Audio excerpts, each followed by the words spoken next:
নাইসারি পবিত্র ঈদের দিনে আল্লাহ রাব্বুল আলামিন তোমার জন্য একটা উপহার পাঠিয়েছেন, এটার যত্ন করো।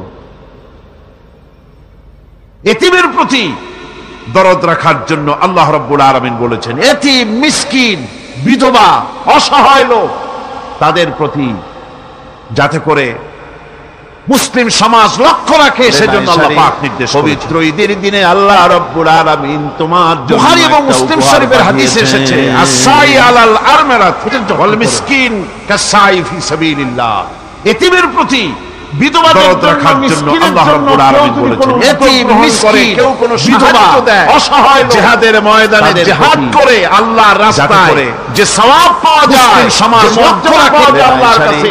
পবিত্র ঈদের দিনে আল্লাহ রাব্বুল আলামিন তোমার জন্য আল্লাহ রাব্বুল আলামিন আমলনামায় দিয়েছেন, এটার যত্ন করো। আমাদের প্রিয় নবী এতিম মিসকিনদের খুব ভালোবাসতেন।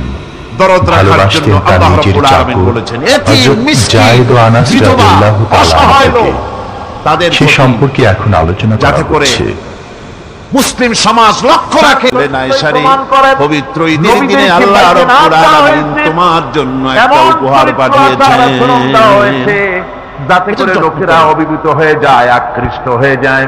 এতিমের প্রতি হযরতে দরদ রাখার জন্য আল্লাহ রাব্বুল আলামিন বলেছেন, এতিম, মিসকিন, বিধবা, অসহায় লোক তাদের প্রতি। আর এরপরে কুদরতচারে মুহাম্মদ সাল্লাল্লাহু আলাইহি ওয়াসাল্লামের ঘরে উঠায় দিল, মুসলিম সমাজ লক্ষ্য রাখে।